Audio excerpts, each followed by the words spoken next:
प्यारे बच्चों, आज हम आपको बताएंगे नवीकरणीय ऊर्जा और अनवीकरणीय ऊर्जा। ये बोर्ड परीक्षा में बहुत आते हैं, 3-4 नंबर में अंतर पूछे जाते हैं। यानी नवीकरणीय ऊर्जा क्या है और अनवीकरणीय ऊर्जा क्या है, इसके बारे में हम आज आपको बताएंगे। तो नवीकरणीय जो ऊर्जा होती है उसमें नए तरीके से यानी ऊर्जा को बार बार प्रयोग किया जा सकता है, उसको बोलते हैं नवीकरणीय ऊर्जा।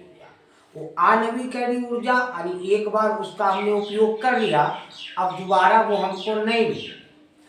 और जो नवीकरणीय ऊर्जा होती है वो असीमित मात्रा में होती है, यानी उसकी कोई सीमा नहीं, सीमित मात्रा में नहीं, वो असीमित मात्रा में होती है। और जो अनवीकरणीय ऊर्जा होती है वो सीमित मात्रा में होती है।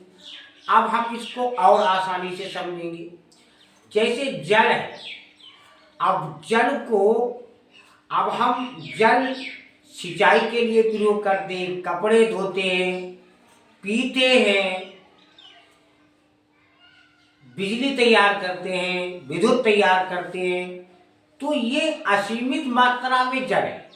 अब मान लिया पूरी दुनिया के लोग, जीव जंतु सब मिलकर के प्रशांत सागर महासागर के करीब कटोरा लेके पहुंच जाए और उससे पानी पिए, उससे जल पिए, तो समुद्र नहीं सूखेगा ना, उसका जल कम होगा, क्योंकि वो असीमित मात्रा में। जैसे वायु हुई, अब वायु को हम लोग सांस में लेते हैं जीव जंतु, तो वायु खत्म तो नहीं होती, वायु की कोई सीमित मात्रा में तो है नहीं, असीमित है।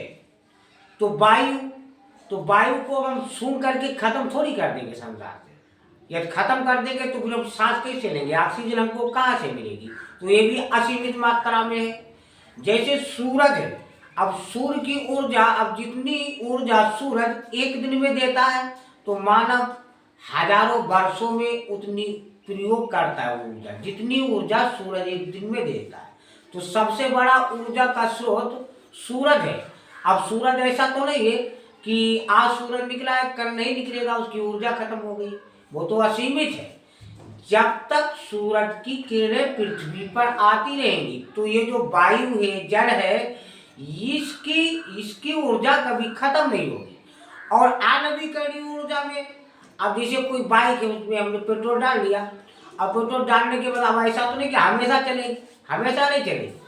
अब वो उसका हम चलाते चलाते वो पेट्रोल हमारा खत्म हो जाएगा।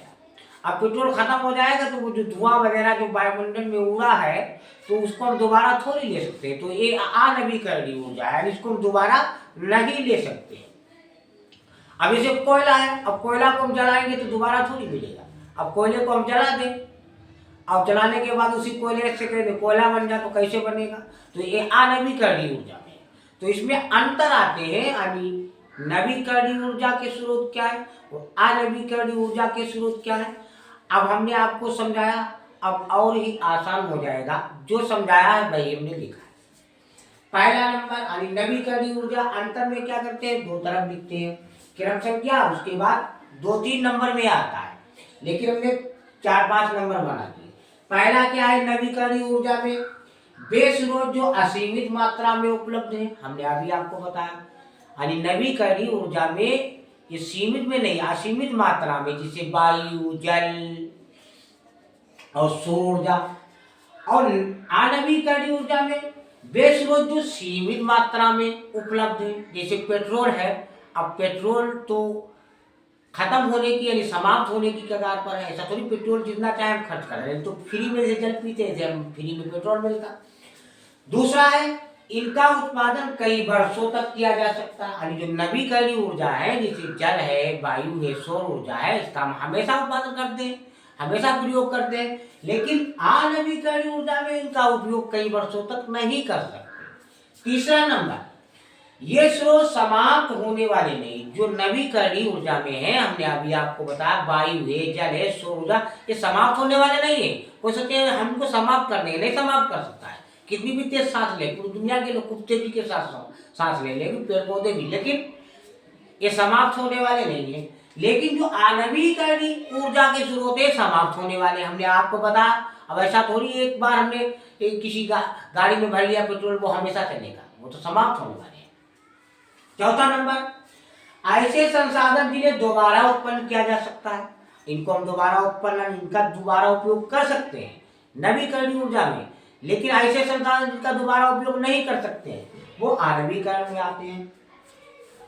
अब पांचवें में उदाहरण है, यानी नवीकरणीय ऊर्जा के उदाहरण क्या है? जैसे वायु, जल, सौर ऊर्जा आदि। और अनवीकरणीय ऊर्जा के जैसे पेट्रोलियम, कोयला। तो आपको समझ में आ गया। लाइक और सब्सक्राइब।